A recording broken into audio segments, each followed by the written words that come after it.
Hi guys. Hi. Today I want to share with you like my little diary session, I guess. Yeah, it's just a diary session where I share with you my journey because I realized that when I grew up, people would judge me looking at the outer cover. People think that I had it easy. People think that I was a cheese girl. People think that I'm from a rich family and all of those things. But nah, I'm not from a rich family. I'm not from a poor family.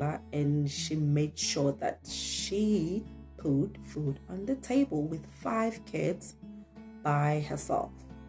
Okay. And I'm from a place whereby Kiskandaf, guys, it's Winterfeld, but Kiskandaf, a place whereby anything bad you could think of, anything bad, whether, like, guys, anything bad you could think of, they would say, Kibakos Gandalf, because that place, it's not regarded as a highly place, or I don't know, should I put it? It's a place whereby or they look down on it. That's where I'm from, okay? And then the place that I'm from, I didn't see a lot of people progressing. Maybe from the side that I was, or should I say where I was staying, I couldn't see a lot of people progressing. I couldn't look at someone and be inspired, or I want to be like this person. And I couldn't see like anyone driving their car, working for themselves, independent. The way my mom used to tell me, Queen, I want you to be independent. I want you to go to school. I want you to work for yourself. I couldn't see that. And I'm not saying the entire place is like that. Maybe from that side where I'm coming from, I couldn't see that. And I told myself, you know what? I don't want that for myself. At school, in grade 7, I remember people would be like, you are your twin. And guys, that thing would hurt me. It will hurt me in such a way that I would start to feel ashamed to tell people where I'm from because of that place. It's looked down upon. So I was lying, where am I staying, just to fit in, as a young girl and who don't have confidence yet, I would just lie and I would ask myself, why would people say Asotwani? Like, what? Just because of they judge me on how I look, or they judge me how I dress? Guys, of course I would dress nice. I love myself so much. I would dress nice and my mom would buy me nice clothes, and even at school, I would do well, but that doesn't define you, Hore, where are you coming from? You get what I mean?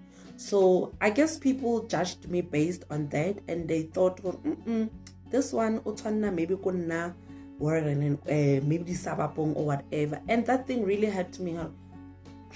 So nothing good must come out, Koskanda, And then I told myself it will start with me. It will start with me. I would make sure. And my mom used to encourage me, Queen, go to school, my child. Now I could not get the opportunity to go to school. I did not make it, but I want you guys to go to school. Do not depend on anybody else, but go to school for yourself to have freedom. And I was like, even before she passed on, by the way, she passed on while I was in grade 12. I did share, but motivating, on the 16th of June, my story that, I'm from a single parent home, 5 siblings. I'm the last one. She did her best to take care of us. And we did not feel any poverty, as much as we were not well off, but we did not feel any poverty. That woman could move mountains to make things happen for all 5 of us by herself.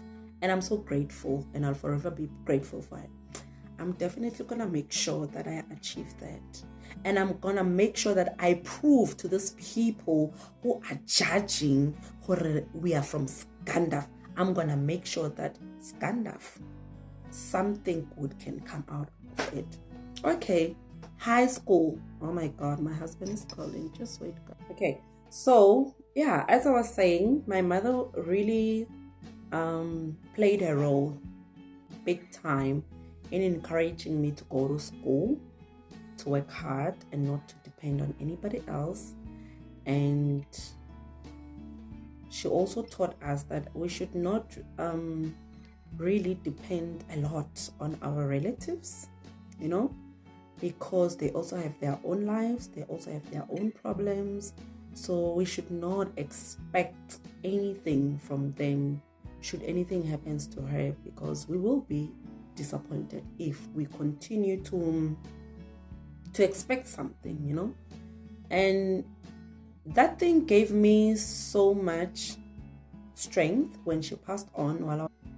Yes, it was painful, but at the same time, her words were ringing in my head a lot. That queen, she used to say, stop crying and murmuring.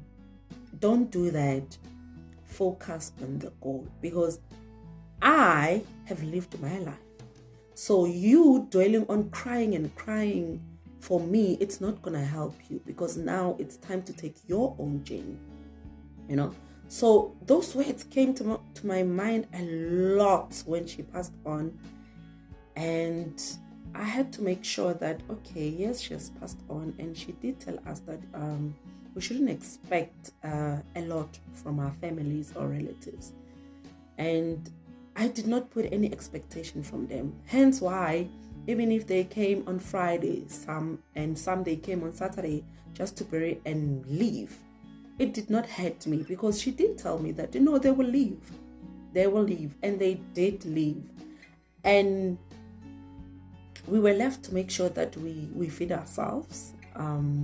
Luckily, I was the youngest at home. I really thank God for my sister.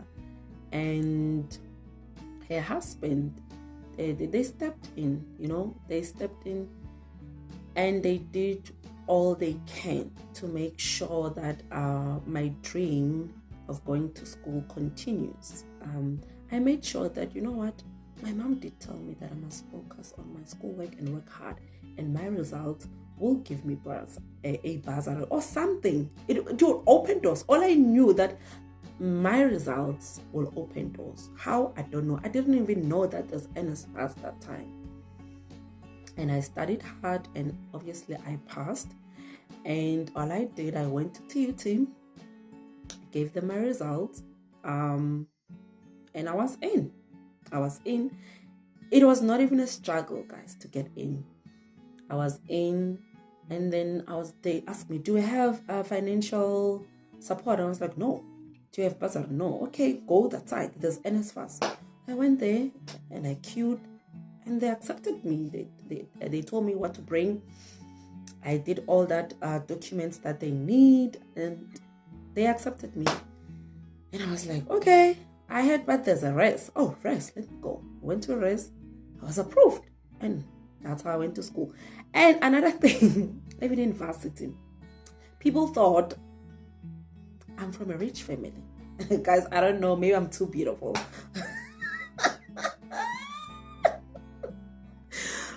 Okay. Yeah, I don't know. But they thought, even my husband, he thought I'm from a well-off family, judging at the way I look, the way I dress, Yeah, he also thought. And then that thing made me realize, the same thing with social media. We look at people on social media, they're living their lavish life. They're posting beautiful things, and you would think, oh my God, these people are living their life. But you don't know exactly what they're going through. Just like people didn't know that I'm from Scandaf. I don't have a mother. I don't have a father. And yeah, they didn't know. They just didn't know. So it made me realize that don't show people your situation. don't show people what you are going through.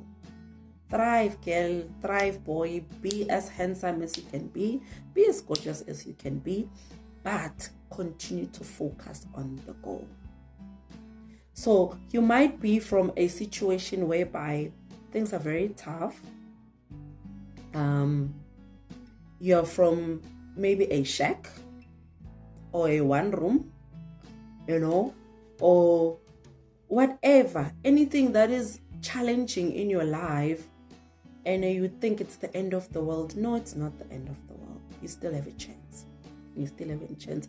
I don't care how old you are. I don't care how young you are.